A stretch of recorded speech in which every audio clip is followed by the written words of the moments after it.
Control central firme. No siempre recaptures automáticamente un peón central. Puede que haya buenas razones para dejar pasar la oportunidad.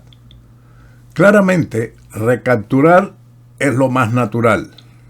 Veamos un ejemplo para abrirnos los ojos a las excepciones de recaptura central. En esta partida, las blancas iniciaron con D4, caballo F6, C4, E6, caballo F3, D5, G3, D por C4, alfil G2, alfil D7, caballo de B a D2, alfil B4, enroque y C3. Un movimiento con el objetivo de mantener la ventaja de un peón. Sin embargo, no es lo correcto. Las blancas van a obtener ventaja después de B por C3, alfil por C3 y torre B1. Ahora, el blanco está amenazando la ubicación del caballo en C4 y el alfil de C3 puede correr riesgos. Por esa razón es que el negro decidió eliminar el caballo con alfil por D2. Caballo por D2. Es una continuación suave. No debía apresurarse el blanco en querer recuperar el peón de B7. Por esa razón, la captura con la dama en D2 era preferible.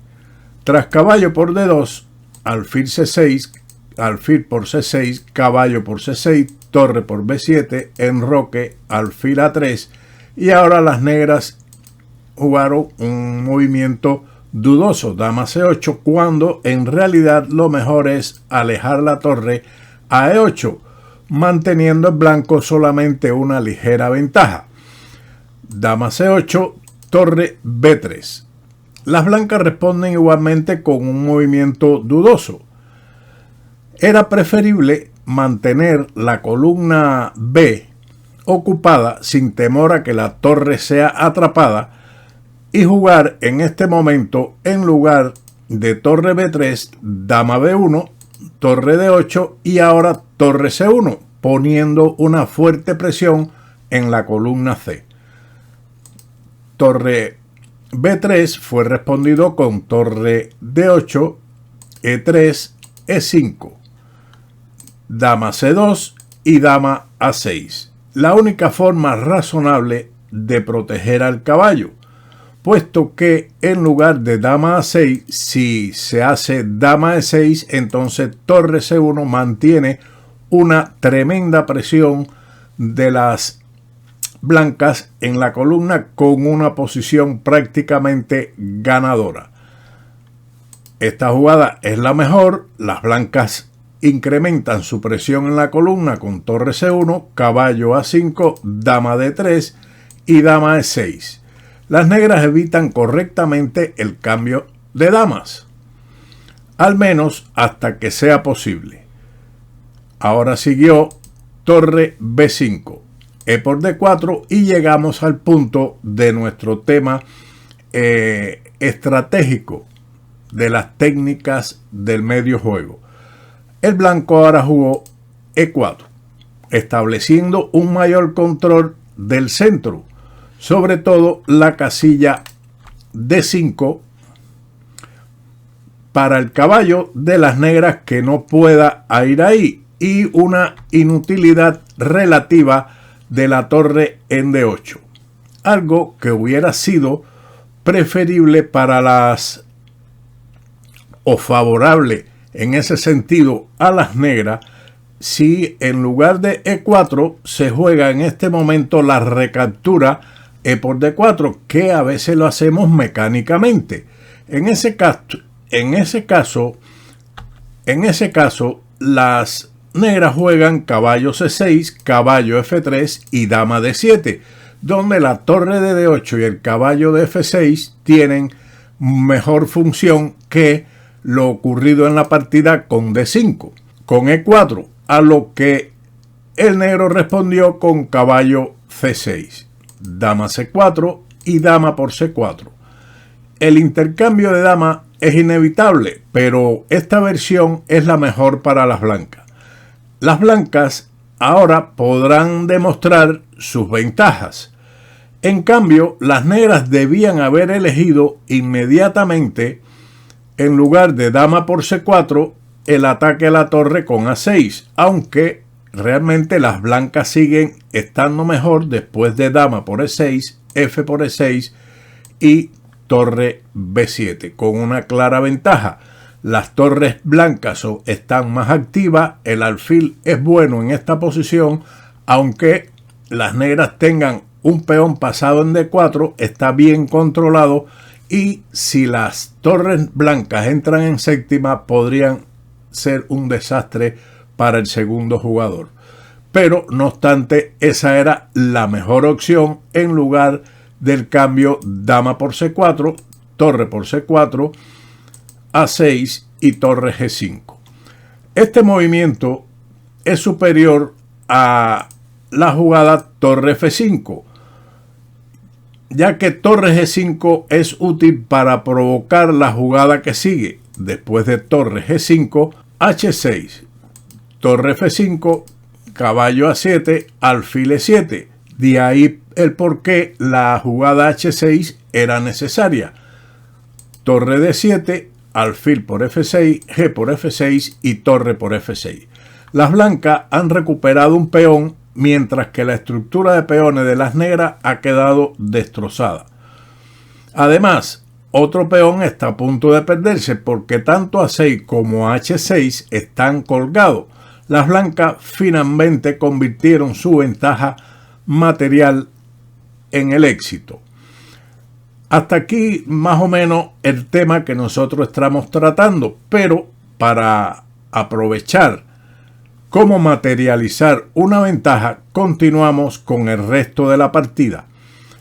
Las negras respondieron en esta posición con caballo B5, torre por H6. Desde este punto de vista, las blancas aumentan su ventaja al haber capturado un peón.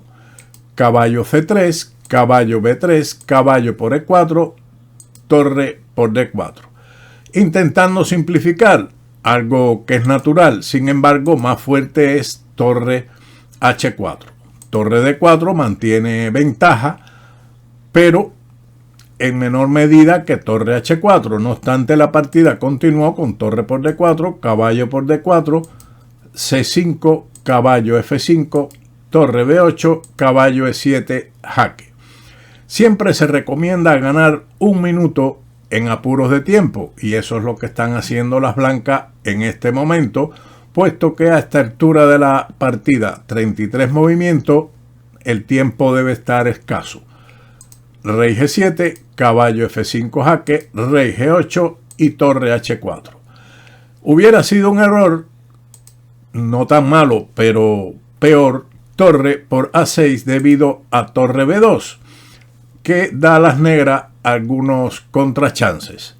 Pero esta jugada es más efectiva, torre H4, porque fuerza al caballo a marcharse del ataque sobre F2, caballo D2, torre G4 jaque, rey F8, torre A4, atacando la debilidad de A6, que es defendida con torre B6, caballo E3, caballo F3 jaque, rey G2, caballo E1 jaque, rey F1, caballo D3, rey E2, caballo E5, caballo C4.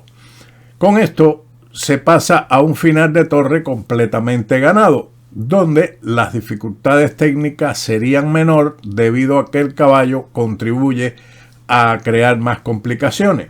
Caballo por C4, torre por C4, torre B2 jaque, rey E3, torre por A2, torre por C5, A5, H4, A4, torre A5, A3 y G4. Hemos llegado a un final de 3 peones contra 2, donde las negras tienen un peón pasado, pero tiene su torre mal ubicada delante del peón que él tiene a su disposición para intentar promover a dama. mientras que la torre blanca está mejor dispuesta porque está detrás del peón de las negras. Seguimos con rey G7, torre A6, rey H7. Las negras nada más tienen que esperar los acontecimientos para ver cómo el blanco aplica la técnica. Torre A1 es respondido con H5, A2. Ahora hay que tener cuidado con los posibles jaques y promoción del peón, pero en realidad el rey aquí se escapa a F4 y la cuestión está en que si las negras van a atacar el peón de F2 con torre F1, entonces se captura el peón de A2 defendiendo dicho peón, por lo que no hay peligro ninguno. Rey H7, rey F3, rey G7, rey G3, rey H7, H5, rey G7, G5. La mayoría de las blancas en el flanco de rey decidirá tarde o temprano. Rey G8, torre A8 jaque, rey G7. Otra alternativa, pero igualmente perdedora, es jugar el rey después de torre A8 jaque, rey H7, torre A7, rey G8, H6, torre A1 y rey F4, con una situación similar a la anterior. Ahora el blanco pretende con su rey tratar de llegar con su rey a F6 y también en cualquier situación puede avanzar después del rey F5 el peón a F4, siempre protegiéndose de cualquier jaque de las negras para promover el peón, un truco muy habitual. Rey G7 siguió entonces H6 jaque, rey H7, torre F8, torre A1, torre por F7 jaque, rey G6, torre G7 jaque, rey F5, rey G2 para evitar en un futuro cualquier jaque en G1, torre B1. Si se intenta avanzar el peón a A2, entonces la torre quedaría igualmente completamente esclava después de torre A2. A torre A1 siguió H7, A2, H8 igual a dama. Y aquí evidentemente las negras abandonaron, puesto que después de promover su peón en dama, A1 igual a dama, dama F8 jaque, rey E4, torre E7 jaque y el rey negro recibirá un mate muy pronto. De esta partida podemos sacar la conclusión fundamental de nuestro tema, que es mantener un centro firme ante un cambio. Mantener un control central firme ante un cambio que normalmente se hace de forma mecánica, la recaptura central y la ventaja de las blancas en el centro gracias al avance E4. Además, el final en realidad es instructivo también y algo se puede aprender. Sin más, como siempre, nos veremos en otro vídeo de Ajedrez con Bowley. ¡Chao!